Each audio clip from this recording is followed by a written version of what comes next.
So, please, can you introduce yourself? My name is Samuelata, the CEO of Clover Farms Ghana. Okay, so what inspired to start taking farming?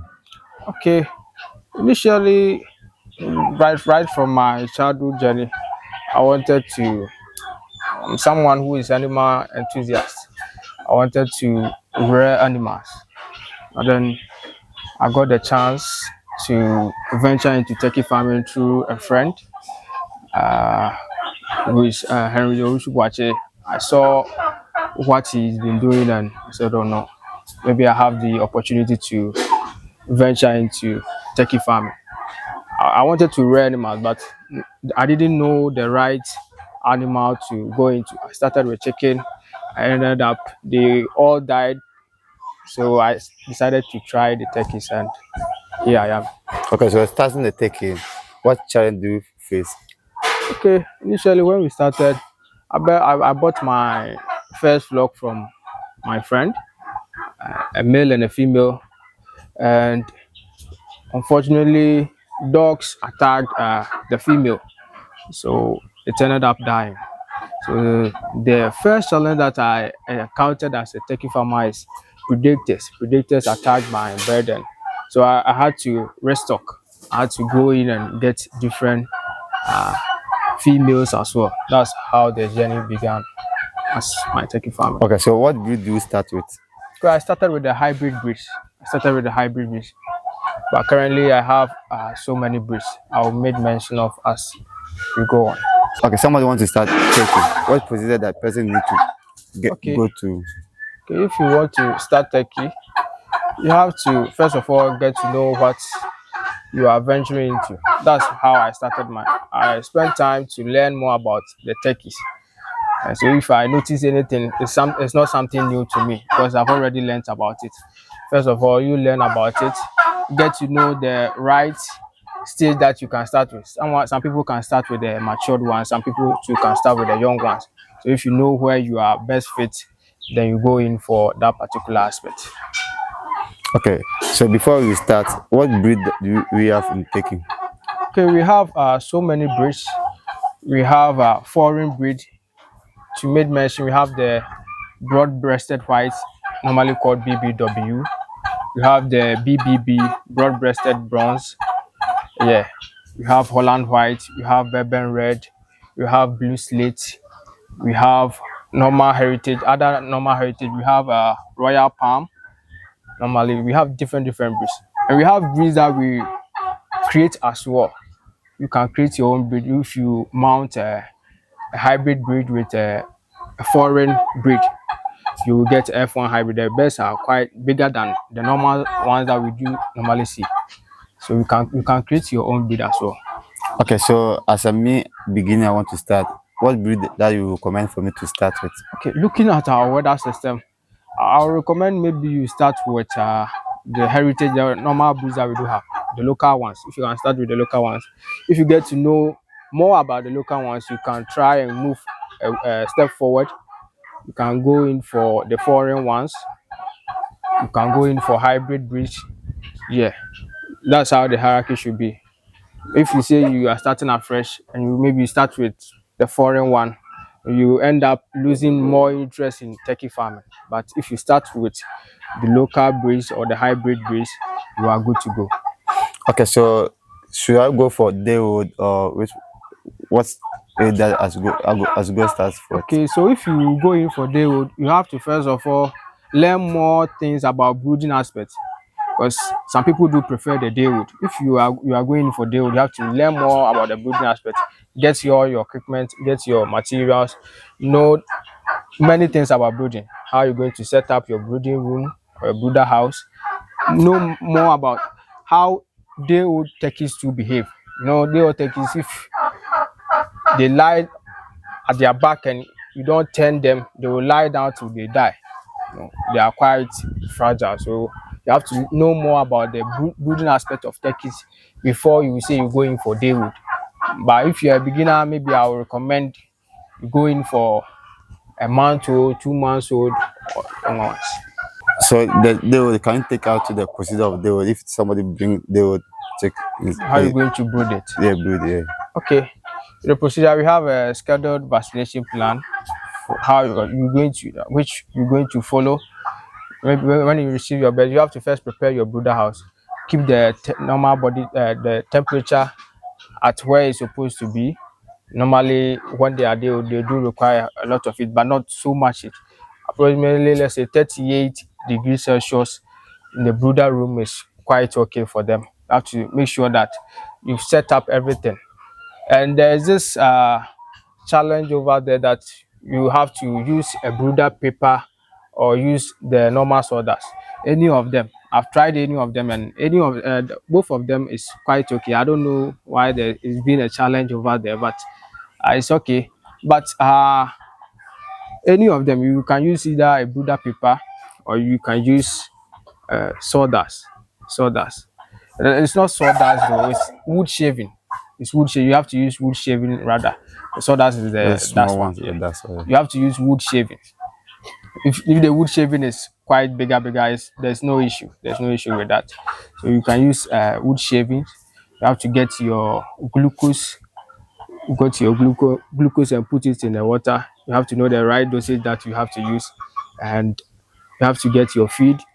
With the glucose, it will give them energy because due to some transportation stress or hatchery stress, the glucose will restore the energy that they will lose. So the first day you give them glucose. Subsequent days you give them either multivitamins, and in their first week you have the vaccination schedule over there. You have to give them their first vaccination. The second week, give them the second vaccination. Third week, give them the third vaccination. Fourth week, you give them the fourth vaccination. And so, take turkeys, their brooding aspect, their vaccination, it ends somewhere around 3 months. But then you can brood them till 4 weeks and dispose them. Till 4 weeks, you can give them the necessary vaccination schedule, and the bird will be fine till maturity. Okay, so let's talk about the housing. The housing aspect. Yeah. Okay, the housing aspect. No, turkeys, they don't like heat. They don't like so much heat. They don't like so much. They can adapt to where heat is, but they don't like it. Sometimes they will be during hot weathers, you will see them like opening their mouth a lot. They are releasing heat from their body. They don't like it at all. So if you structure your house, you have to make sure there's proper ventilation. If there is proper ventilation, it even helps you prevent more diseases. If the place is overcrowded and the ventilation is very poor, you end up getting so many diseases. So structure your house in such a way that there will be more ventilation in your house. But when they are daywood, you have to make sure that the heat is still there. When they are daywoods, when they are young, they still require heat. So when they are matured, then you have to make sure that there has to be a lot of ventilation. Okay, so let's talk about the food and water. How many times do you feed them, give them water? Okay, that one depends on the farmer. Me, sometimes there are some cages that I do feed them twice. There are some of them that I give them once. The feed will be there till evening, so there's no need for me to top up. But there are some of them that they do eat in the morning, and they eat in the evening. So that's how the feeding aspect to go. And normally their water it lasts for 24 hours. It lasts for 24 hours. So after 24 hours, whether they've been able to consume more or not, you have to dispose the rest. You have to dispose all the rest and give them fresh water again. Sometimes you can add multivitamins to their water as well. Okay, so the food, why you give some 24 hours, you feed them so that like some you divide into two. Yeah. Morning and evening. Yeah, why? Okay. I normally give some in the morning and the evening because during the afternoon the weather is quite hot. When it's hot, it's not advisable to be giving your bird feed when the weather is too hot. So that's why in the afternoon I give them in the morning and the evening. I could prefer to give them morning, afternoon, and evening, but morning and evening will be better because when the weather is too hot, especially in the afternoon, they are not supposed to be eating. So what food that you give to them? Okay, normally every stage of turkey farming they have their own feed. Turkeys, they do require many protein. They require many protein in their feed. about up to an approximate of 28% protein. But the normal commercial feed that we do see in the market, most of them are not to the standard of turkey feed. Most of them are not to the standard of turkey feeds. So we normally, when they are day old to somewhere around 4 weeks, we give them broiler starter. Then we change the broiler starter after 4 weeks to grower. And when they are about to lay, we give them layer mash. So what about the kitchen food? The kitchen food, normally, me personally, I don't give my best leftover food. But I know turkeys, if you are doing them semi-intensive, mine is not semi-intensive. If you are doing them semi-intensive, they tend to eat anything, anything. You can give them anything. Sometimes I just cut pawpaw leaves and add bitter leaf, sometimes scent leaf, and just give it to them. They will peck it. They will peck it. Because ideally they are supposed to go out and forage for themselves. But since I've kept them inside, I have to give them this leaves so that they can be pecking. It helps them a lot. It helps them a lot. So what did it that normal affect them? Okay, I And the will talk solution? about turkeys. People normally perceive turkeys to have one particular disease, which is fowl pox. But then fowl pox is something that can be prevented easily if you follow normal procedure and normal routines. You won't even have fowl pox in your flock again. Yeah, and whenever you have fowl pox, you can give them medication and they will recover. I don't think you should let fowl pox kill your turkey. Yeah. So the medication, what medication that? Okay, fowl pox is treated with it's a viral disease. It's a viral disease mostly spread by mosquitoes. Mostly spread by mosquitoes. So if you keep them where mosquitoes can't get access to them for quite some long time, then they will end up not getting the disease at all. You will end up not getting the disease at all. So the medication you can give them a strong antibiotics. Normally I do recommend penicillin-based antibiotics. Penicillin-based antibiotics can be pen strip, it can be other penicillin V tablets, anything. But you have to know the right dosage that you have to give to your breast. Okay. So take it. What time that you need to call veterinary office inside? Okay, the viral disease, which includes Newcastle, bird flu, and maybe sometimes infectious coryza. We have turkey coryza too, and these are the basic ones that you can. When you see that there's an outbreak of this disease, you have to call for a veterinary officer to come and check and recommend the normal right procedure that you have to use. Okay. So your daily routine. Okay, my daily routine. Okay, since I'm an animal enthusiast, I'm always with them. I will normally, by now, I've finished my morning session. I will just be inspecting them. Sometimes when I'll come back in the evening to pick their eggs, and check on them as well. Especially when I'm brooding day was to, I'll normally go to their coop every 1 hour. Every hour I go there to check if they haven't turned their back. Brooding aspect is quite difficult for some people, but it's not that difficult. If you say you will do it, you will do it. So you are talking about you pick the S. So the S is fertile or so fertile. Mostly the eggs that I do pick are fertile because I have a few males who normally cross them. I sometimes even do forced mating.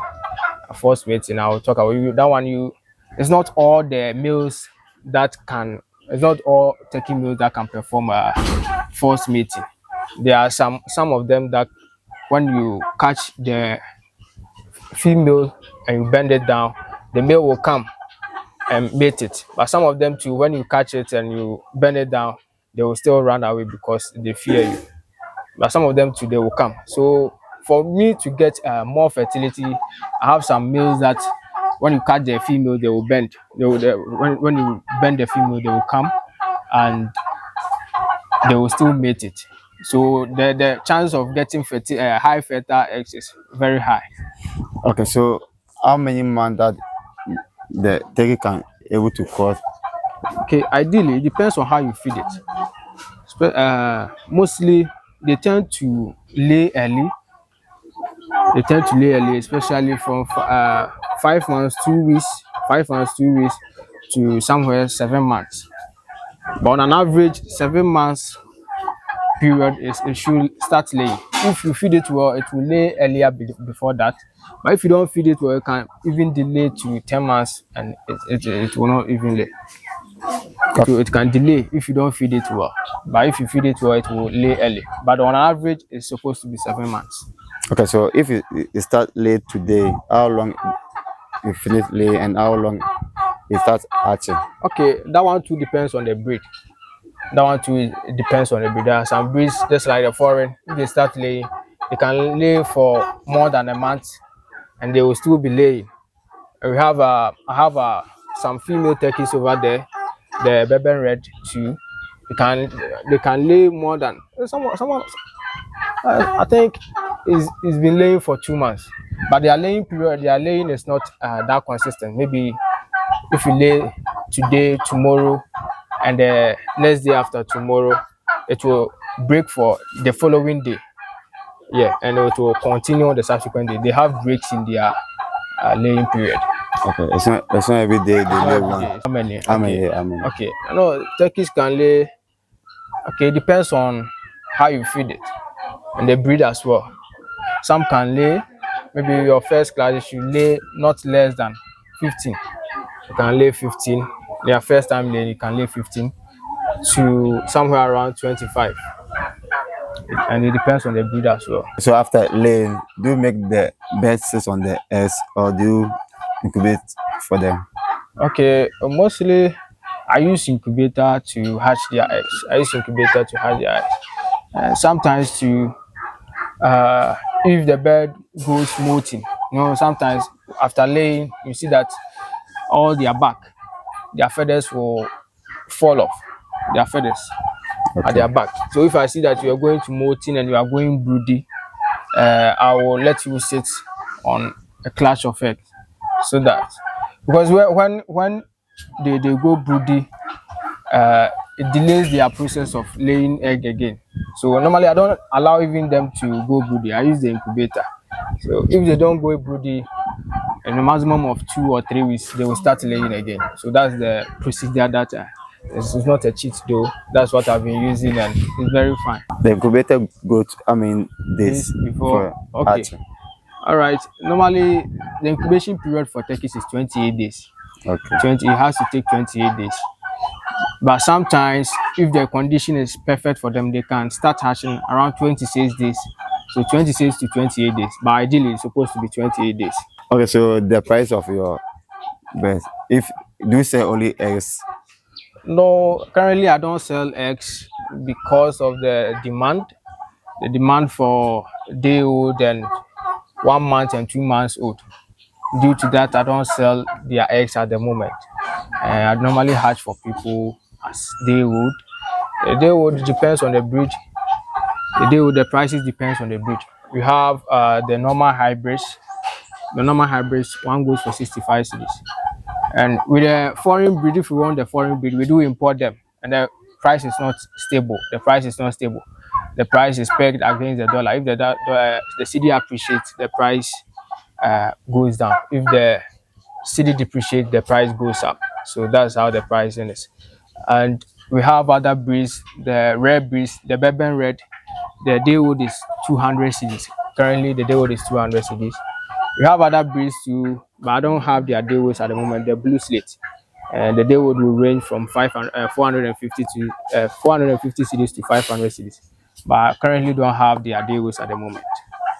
Okay, so the tabletop, the grown up one. Okay, the grown up one. Currently, the price for the female and the male it varies. The male is quite expensive than the female. The male too depends on the breed. If the male is a foreign breed, the price ranges from 1,004 to 1,008, depending on how big it is, because they tend to be very bigger as compared to the normal hybrid breeds. And with the normal hybrid breed, the price ranges from 850 to 1,100 Ghana cedis. So it depends on the size of the male. And the females too, the price is it depends on the breed. Every breed has their own price. For the foreign, currently selling for 800 cedis to 1,000 cedis. Foreign female. And if it's a normal heritage one, I mean the local one is 450 cedis. If it's a hybrid, that one to 550 cedis for the females. Okay. In the year, how much do you get? Rough Annual, estimate. rough estimate. Oh, I haven't calculated my annual income yet. But if you do your deductions, if you have it on a large scale, you're not going to get somewhere less than 10,000 a month. You're going to get something less than 10,000. If you say you're going to sell daywoods, or you're not going to get less than 10,000 a month if you have it on a large scale. So how do you sell your product? Okay, I normally sell my products. I have so many avenues. We have some WhatsApp groups that I'll be posting my adverts in. Sometimes you have a TikTok account where I post my videos over there, and sometimes to people who buy from us do recommend us to people that wants to venture into turkey farming as well. Okay, so your advice for somebody who want to start taking?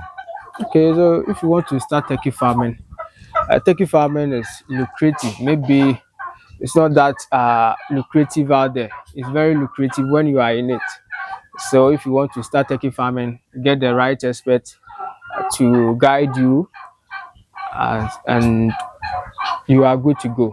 No, you have to learn so many things about the turkeys before you start, and get an expert who will coach you along your turkey journey, and you are good to go. If somebody wants to start and want to come to you to quote, Okay. I'm available. You can call me.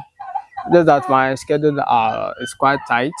If you call me and you are around and you want me to coach you, I can coach you. Okay, please, your location, your telephone number. Okay, I'm in Kumasi, Fade. There's a town over there called Bumfa. So when you reach Fade and you say you are going to Bumfa, everybody will show you. My telephone number is 024 888 2118. Thank you. Okay, so thank you for watching. Like the video, share and subscribe. See you. Click this video for the next video. Bye. Bye.